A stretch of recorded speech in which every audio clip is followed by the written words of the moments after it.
Marco Rubio is running against Charlie Crist for that Senate seat in Florida, Crist retiring as governor.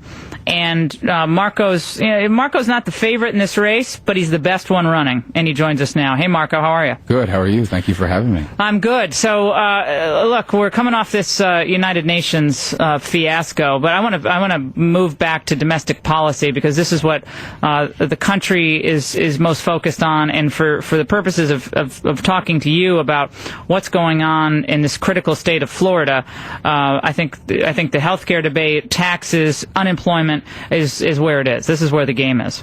Absolutely. Well, let me actually segue and tell you that I think politics is best when it's about ideas and specific public policy. When I was Speaker of the Florida House, we came up with 100 innovative ideas for Florida's future. We put it in a book. We actually passed all 100 of them out of the House, but 57 of them became law. You've one-upped us. You've actually been able to condense all of that into 10 for 2010. So actually one of the first things I wanted to do is come here today and tell you that I wanted to sign on to that effort, that I wanted to make it a part of our campaign. In fact, at some point today, we're going to send it to our supporters and ask them to sign on as well and become a part. Because I think the 10 really kind of coalesce many of the issues that we want to talk about. And I congratulate you and the folks who worked on it because right down the line, in fact, on some of them, we've already part of some of the 100 idea stuff is on here. For example, you have loser pays on lawsuit reform. And don't call it tort reform. Call it lawsuit reform because people are tired of what these lawsuits do to business, especially small business in this country. Well, and that's what the loser pay component is, and you would find that in 100 ideas. And it was the notion that that folks, if you file a lawsuit, and it's there are such a thing as legitimate civil claims, and I always tell people there is such a thing, for example, as medical malpractice. Absolutely. The problem is today, not only are you getting medical malpractice claims, you're getting an extraordinary number of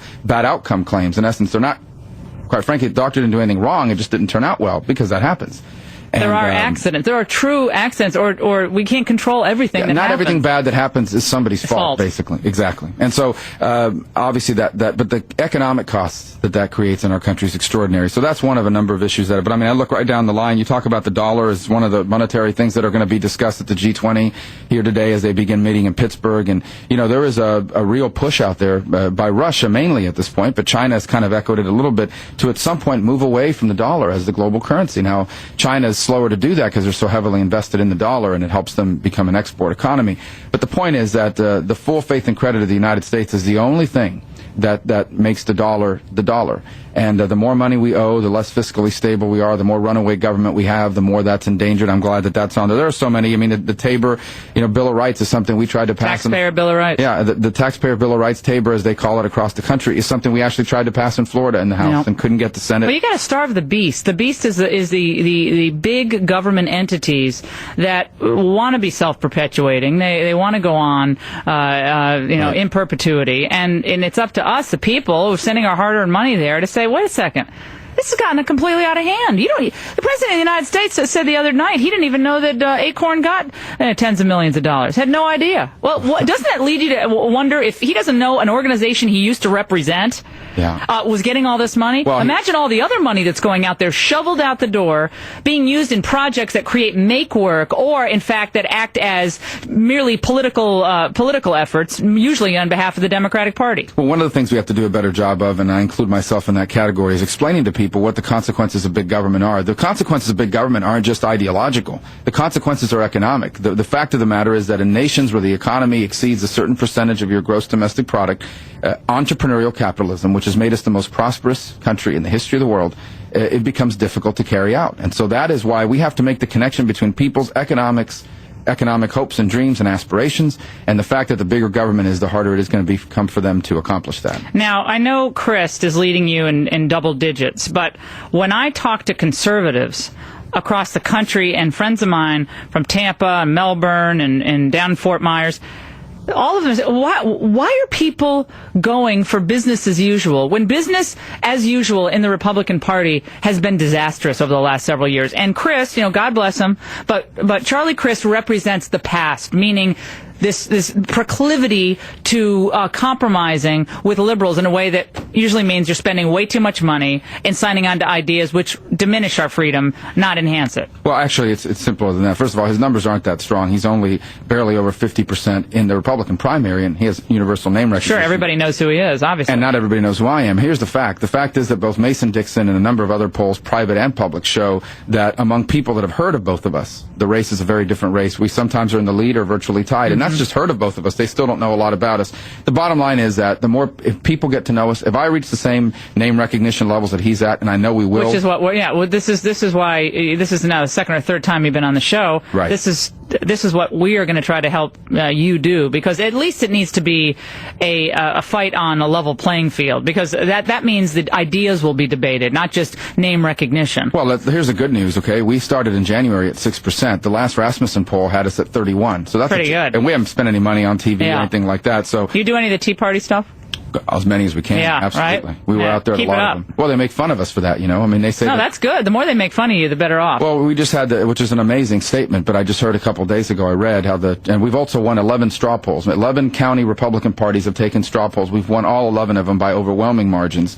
And throughout the state of Florida, and we have the chairman of the Republican Party actually say that they don't matter, that the local Republican parties are out of touch with the electorate, which is an amazing statement for someone whose job it is, who actually works for those people. Now, the Republican machinery, for people across the country listening to this, and by the way, what I want everyone to do is go to MarcoRubio.com. I'm all about supporting true conservatives running for office. I'm talking local office, state office, Senate seats, gubernatorial races. And so your website, people can go. If you have a little bit of money to contribute or a lot, it'd be helpful to get more name recognition for you. But when you see the Republican Party machinery, as it has done so many times, line up behind what is presumed to be the favorite or the person who just everybody knows, who's been in the system and who you think, oh, well, he must have the best chance to win because he's been around, obviously Chris.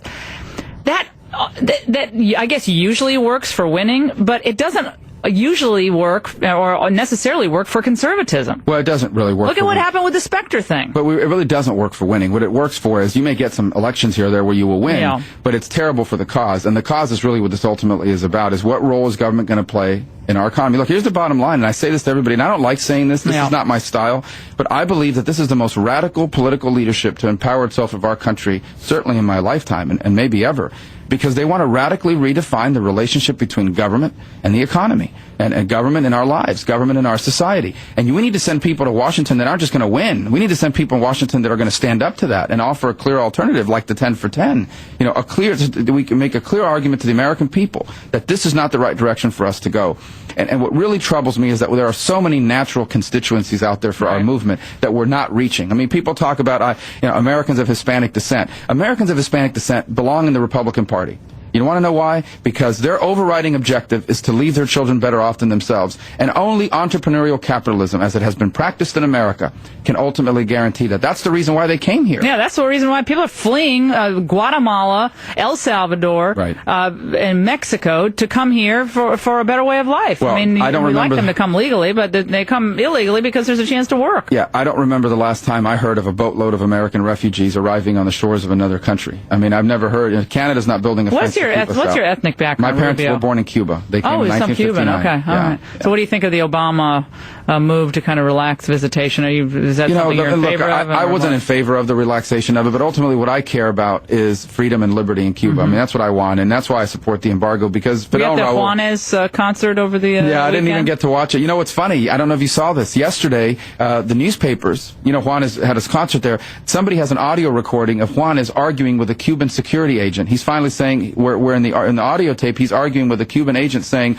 I'm not going to go on stage, I'm canceling the concert, I'm tired of being followed by security. He goes, it just can't be that the same guy, this is funny, the same guy, he says, in his voice, the same guy who delivered my room service, drove my cab, and is now here at the concert. I know you guys are following me, I'm out. And they got that on audio, so that's, it proves that in fact that it's all a farce over there. Well, it's naive, to say the least. I mean, obviously he's a mega international star, but doing that whole piece, that was incredibly lame. You know what I think? I'm trying to think of you versus Chris, and now with a name like Rubio, how is it that Chris has a better tan than you do?